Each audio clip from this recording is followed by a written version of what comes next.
Good evening दोस्तों। मैं Sitaram Chaudhary SRC maths गुरु YouTube channel में आपका हार्दिक स्वागत करता हूं। जैसा कि मैंने आपको मारवाड़ का इतिहास बताया था पार्ट 1, पार्ट 2, पार्ट 3 में, तो मैं आपका एक बार उससे क्या है क्विक रिवीजन करवा देता हूं, जिससे कि आपको और अच्छे से याद हो जाए। देखिएगा, मारवाड़ के इतिहास के बारे में यदि मैं आपको बताऊँ तो यहाँ पर मूलतः जो शासन किया था वो राठौड़ों ने किया था। किसने किया था? राठौड़ों ने। और राठौड़ों की यदि हम बात की जाए तो दोस्तों इन्होंने क्या है 3 जगह शासन किया था। एक तो जोधपुर, दूसरा बीकानेर और तीसरा किशनगढ़। तो जोधपुर की जो स्थापना की जाती है वो तो 1459 ईस्वी में राव जोधा द्वारा की जाती है, और वो भी पंचेतिया पहाड़ी, शेख पहाड़ी और जैसे क्या चिड़िया टूक पहाड़ी, देखने तीनों एक ही हैं। चाहे चिड़िया टूक पहाड़ी कह दे, चाहे पंचेतिया पहाड़ी कह दे, चाहे शेख पहाड़ी कह दे, इन तीनों पर जैसे क्या इस पहाड़ी पर जोधपुर शहर की स्थापना की जाती है। किसके द्वारा? राव जोधा द्वारा। बाकी हम बात करें बीकानेर की, तो दोस्तों बीकानेर की स्थापना राव बीका द्वारा की जाती है। एक तो देखो, एक होता है राज्य और एक होता है बीकानेर शहर। तो बीकानेर में राठौड़ वंश की जो स्थापना होती है वो तो होती है 1465 ईस्वी में, वो भी कोडम देसर नामक स्थान पर। जबकि बीकानेर शहर की स्थापना आखा तीज के दिन होती है 1488 ईस्वी में, वो भी किसके द्वारा? राव बीका के द्वारा। आगे हम बात करें दोस्तों, तीसरी जो जगह है वो है किशनगढ़। किशनगढ़ की जो स्थापना की जाती है, मोटा राजा उदय सिंह का नाम आपने सुना होगा। मोटा राजा उदय सिंह को ये मोटा की उपाधि दी थी अकबर ने। खैर वो हम बाद में बात करेंगे, ये हमारा पिछला टॉपिक है। तो दोस्तों जैसे होता क्या है जो जो किशन सिंह था, मोटा राजा उदय सिंह का जो छठा बेटा था, उसने 1609 ईस्वी में किशनगढ़ शहर की स्थापना की थी। तो दोस्तों ये तीनों जगह पर राठौड़ों का शासन रहा था। अब हम बात कर लेते हैं राठौड़ों की उत्पत्ति के बारे में। दोस्तों राठौड़ों की उत्पत्ति के बारे में जो गोपीनाथ शर्मा कहते हैं, गोपीनाथ शर्मा जी बताते हैं कि इनकी जो उत्पत्ति होती है वो तो जो दक्षिण भारत का जो राजवंश है, राष्ट्रकूट राजवंश, उससे मानी जाती है। जबकि राज रत्नाकर व भाट साहित्यकार कहते हैं नहीं, ये तो करौली का जो शासक था ना, हिरण्यकश्यप, उसकी संतान है। बाकी हम आपको बता दें, जो ये खुद जो राठौड़ है अपनी उत्पत्ति किससे मानते हैं? जो भगवान राम थे उसका बेटा था कुश, उसके वंश से मानते हैं। अर्थात ये सूर्यवंशी मानते हैं अपने आप को। क्या मानते हैं? सूर्यवंशी। दोस्तों आगे हम आपको बताएं, एक इतिहासकार हुआ है हॉर्नली। हॉर्नली कहता है नहीं यार, कौन कहता है ऐसा हुआ था? नहीं, जो राठौड़ है ये तो क्या है, जो गैड़वालों की जो बदायूं शाखा है उससे उत्पत्ति मानते हैं। कौन? हॉर्नली। ठीक है। जबकि ध्यान रखना, गैड़वालों की कन्नौज शाखा से उत्पत्ति मानता है अपना कर्नल जेम्स टॉड। अब कर्नल जेम्स टॉड के बारे में जैसे कि आपको पता है, राजस्थान के इतिहास का जनक कहलाता है कर्नल जेम्स टॉड। तो चलो, कर्नल जेम्स टॉड जैसे मानता है तो किसके आधार पर मानता है वो देख लेते हैं। दोस्तों आपने जयचंद गढ़वाल का नाम तो सुना ही होगा।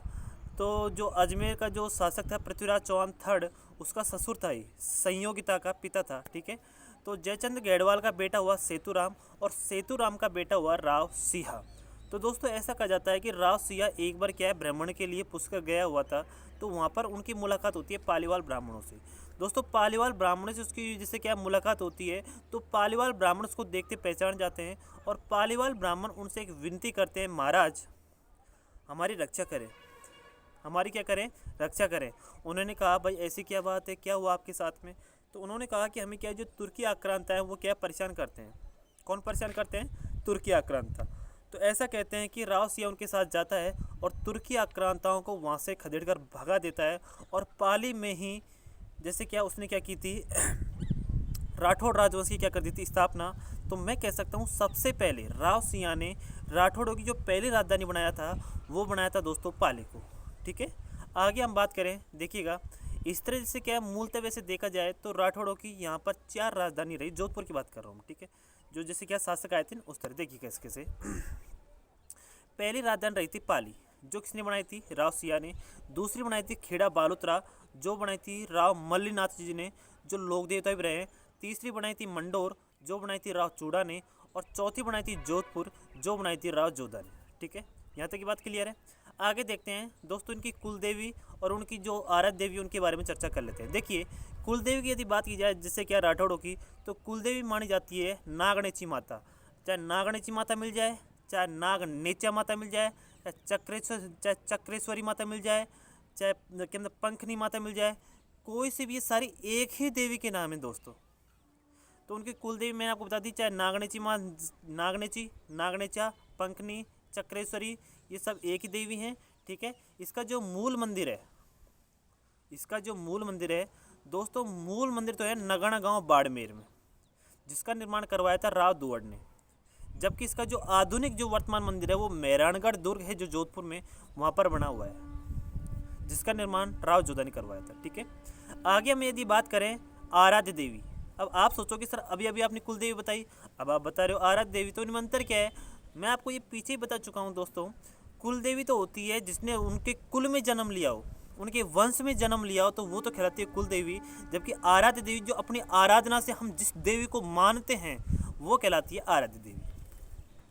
This is clear. तो दोस्तों आराध्य देवी जो इनकी है वो है चामुंडा माता। कौन है? चामुंडा माता। आपको पता हो तो दोस्तों, हालांकि मैं आपको बाद में बताऊंगा, यदि नहीं पता हो तो सुन लीजिए। ऐसा कहते हैं कि जब 1857 की जब क्रांति हुई थी, उस समय 2 भवनों पर आकाशीय बिजली गिरी थी मूलतः। एक तो क्या है, जो अपना मेवाड़ का विजय स्तंभ है उस पर, और एक मेहरानगढ़ दुर्ग में स्थित जो चामुंडा माता का मंदिर है इस पर। तो ऐसा कहते हैं जीर्णोद्वार। तो दोस्तों देखो, जीर्णोद्वार क्या होता है? जीर्णोद्वार का मतलब होता है यदि क्या है कोई भवन क्षतिग्रस्त हो जाता है तो उसको वापस से, उसको जैसे क्या है, उसको वापस मरम्मत का जो काम होता है तो उसे बोलते हैं जीर्णोद्वार। तो दोस्तों चामुंडा माता का जो जीर्णोद्वार कराया था वो तो कराया था आगे एक राजा बना था 1857 क्रांति के समय, उसका नाम था तख्त सिंह। यानी 1857 क्रांति के समय वहाँ का शासक था जोधपुर का, जिसका नाम था तख्त सिंह। तो तख्त सिंह ने तो क्या चामुंडा माता का मंदिर का निर्माण कराया था। जबकि मेवाड़ी हम बात करेंगे, आपको मैं यहाँ भी बता देता हूँ, इससे और अच्छे से याद हो जाएगा। मेवाड़ में उस समय यानी 1857 की क्रांति के समय शासक था स्वरूप सिंह। तो स्वरूप सिंह ने दोस्तों क्या किया था, उस समय विजय स्तंभ की जिससे क्या मंजिल ढह गई थी उसका मरम्मत का कार्य करवाया था। ठीक है, तो मैं आपको बात बता दूं अब राव सिया के बारे में। देखिएगा शुरू से आप जैसे क्या है सब शासकों को एक साथ लेके चलते हैं। दोस्तों जो राव सिया ऐसा कहते हैं कि इन्होंने राठौड़ वंश की स्थापना, देखो 1237 भी मिलती है तो 1273 भी मिलता है, दोनों मान के चलना है। हालांकि इसकी स्थाई वो नहीं है, देखो NCERT जो है उसमें भी कोई खास इसकी तिथि नहीं है। लेकिन यदि आपको जिससे कि आप पूछे जाए, बताइए राठौड़ राजवंश की स्थापना कब हुई थी, राव सिया ने कब की थी, तो दोस्तों ये 1237 मिले तो 1237 लगाना है, 1273 मिले तो 1273 लगाना है। देखिए होता क्या है दोस्तों, लाका जावर का युद्ध होता है 1273 में। लाका जावर का युद्ध, देखो लाका जावर क्या होता है, ऐसा युद्ध जिसमें लाखों की संख्या में सैनिक वीर गति को प्राप्त होते हैं, तो उसे बुलाते हैं लाका जावर का युद्ध। दोस्तों क्या है, काफ़ी लाका जावर के युद्ध हुए, ऐसी कोई बात नहीं है। तो ऐसा कहते हैं कि लाका जावर का युद्ध किस किस के मध्य होता है, सुन लीजिए। एक तरफ तो था राव सिया, और राव सिया का सहयोग करने के लिए थे पालीवाल ब्राह्मण। इसके विपक्ष में जो था दोस्तों वो था महमूद नसरुद्दीन सेकंड, महमूद नासिरुद्दीन सेकंड। इन दोनों के मध्य भयंकर युद्ध होता है, और इसमें क्या होता है, राव सिया वीर गति को प्राप्त होता है और विजेता हो जाता है महमूद नासिरुद्दीन सेकंड। 1273 की बात है। ठीक है, इनका जो स्मारक है दोस्तों वो क्या मतलब बीठू गांव पाली में बना हुआ है। ठीक है, इसको छोड़िए। इसके बाद में जो आगे शासक आते हैं, जैसे क्या है, इसके बाद में आसनाथ आता है जो जलालुद्दीन खिलजी के सामने लड़ते हुए वीरगति को प्राप्त होता है। इसके बाद में राव दुवड़ आता है। राव दुवड़ के बारे में मैंने आपको बताया था, जो नागणेची माता का मंदिर है, जो मूल मंदिर है नगरगांव बाड़मेर में, उसका निर्माण इसी ने करवाया था। और ये नागणेची माता की मूर्ति कर्नाटक से लेकर आए थे राव दुवड़। ठीक है, इसके बाद में हमने आपको बताया जैसे क्या है, फिर अपने क्या मल्लिनाथ जी आते हैं, फिर चूड़ा जी आते हैं। और चूड़ा जी के बारे में हमने आपको क्या स्टोरी सुनाई दी थी उस समय जब क्या पिछले सेक्शन में बात की थी। इसके बाद में जैसे चूड़ा जी आ गए, फिर रणवल राठौड़ जी आ गए, इस तरह जैसे क्या फिर राव जोधा जी आ गए, राव जोधा जी आ गए। जिससे क्या राव जोधा को जैसे क्या पहला प्रतापी शासक मानते हैं जी और जोधा, कि भाई जोधपुर में तो क्या है प्रतापी शासक जो पहला हुआ है वो कौन है, राव जोधा हुआ है। और आपको पता हो तो उनकी रानी थी चांद कंवर, उसने चांद बावड़ी का निर्माण करवाया। इसे हम चांद जैसे क्या चौहान बावड़ी भी बोलते हैं, लेकिन राजस्थान की प्रमुख जो चांद बावड़ी है वो आवानेरी दौसा में है। ठीक है, इस तरह हमने क्या है काफ़ी सारी बात की थी। फिर हमने क्या सातल देव के बारे में बात की थी। आपको पता हो तो जो क्या जोधा के क्या से क्या मुख्यतः 5 बेटे हुए, कौन कौन से, देखिए पहले सातल देव, फिर सूजा, फिर जैसे क्या मतलब वीरम देव, फिर जैसे क्या दूधा, और उसके बाद में बीका। ये जैसे क्या है मुख्यतः जैसे क्या मेन बता रहा हूँ आपको। ठीक है, तो जो वीरम देव और दूधा थे दोस्तों, ये तो क्या है मेड़ता चले जाते हैं। बीकानेर शहर की अलग से स्थापना कर ही ली थी। तो जोधपुर में दोस्तों 2 बच्चे बचे, कौन कौन से, एक तो बच्चा अपना जैसे क्या है सातल देव, और एक बच्चा सूजा। तो मैंने आपको बताया था जैसे क्या है 1492 में एक युद्ध होता है कौसाना का युद्ध। कौसाना का युद्ध हुआ क्या था देख लीजिए, मैं आपको एक बार वापस रिवाइज करा देता हूँ। दोस्तों होता क्या है, जैसे क्या वीर सिंह नाम का एक भाई था इन्हीं का, जैसे क्या सातल देव का, उसको क्या किया जैसे क्या अजमेर का एक शासक था जिसका नाम था मल्लू खां। तो मल्लू खां ने क्या है, वीर सिंह को कैद कर लिया। वीर सिंह कौन था? सातल देव का भाई था। अब कैद कर लिया तो क्या हुआ, तो बदले में उसने क्या किया, जो सातल देव था उसने मल्लू खां की बेटी थी जिसका नाम था गेंदली, गेंदाली भी बोलते हैं, गेंदली भी बोलते हैं, अलग अलग हैं, पता नहीं क्या था। हालांकि आपको तो क्या गेंदली से याद रखना है, गेंदली थी, ठीक है। गेंदली को क्या कर लेता है, कैद कर लेता है। तब अजमेर का शासक मल्लू खां, उसका सेनापति का नाम था गुडले खां। ये गुडले खां को क्या बेचता है कहाँ पर, जोधपुर में जा और गेंदली को आज़ाद करवा के लेके आ। तो दोस्तों वो जाता है जैसे वहाँ पर, तो वहाँ पर ऐसा ऐसा बताते हैं कि गणगौर पूजन कर रही कुछ महिलाओं को जो ये गुडले खां है, ये क्या है, बंदी बना लेता है। अब बंदी बना लेता है तो ऐसा कहते हैं कि जो सातल देव था वो महिलाओं के लिए बहुत ही विनम्र शासक था, बहुत इज्जत करता था महिलाओं की। उसने तुरंत जैसे क्या है अपने सेना को आदेश दिया, चलो और जैसे क्या है उन महिलाओं को आज़ाद करवा के लेके आते हैं। दोस्तों वो जाते हैं, ऐसा कहते हैं कि जैसे क्या उसे कोषाणा की तो बोलते हैं दोस्तों, 1492 में हुआ था। वहाँ पर वो जैसे क्या है सभी महिलाओं को सम्मानतापूर्वक जिससे क्या आज़ाद करवा लेता है और गुडले खां की गर्दन काट देता है। ऐसा कहते हैं कि उस युद्ध में वो इतना जिससे क्या वो हो गया था, मतलब जर्जर हो गया था बिल्कुल जिससे क्या शरीर से। तो 1492 मार्च में उसकी मृत्यु हो जाती है, किसकी? सातल देव की।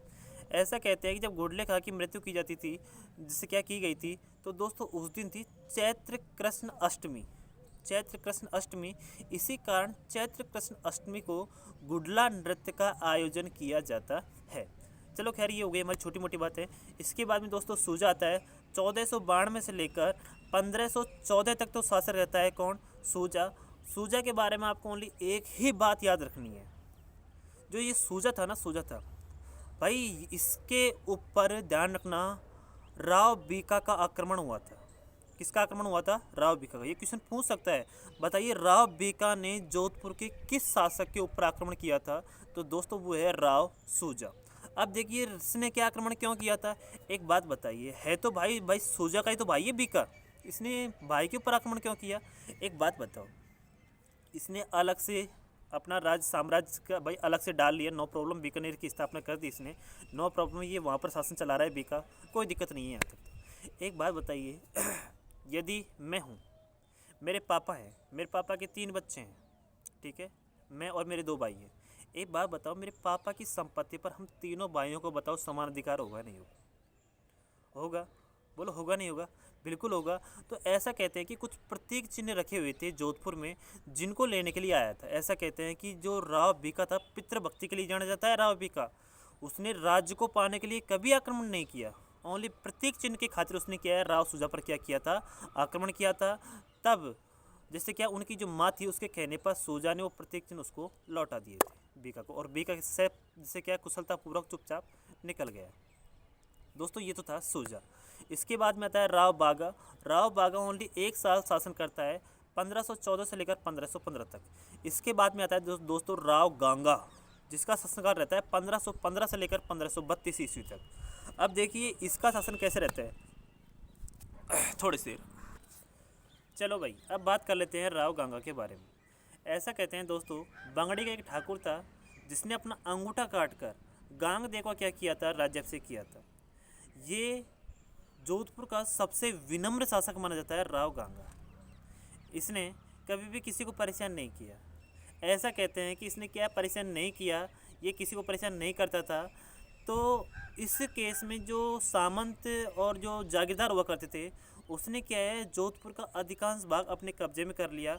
अर्थात कहने वाली बात सिर्फ इतनी है कि इसके शासनकाल में ओनली जोधपुर और सोजत ये 2 राज्य बचे हुए थे, बाकी सब पर सामंतों ने क्या कर लिया, अधिकार कर लिया।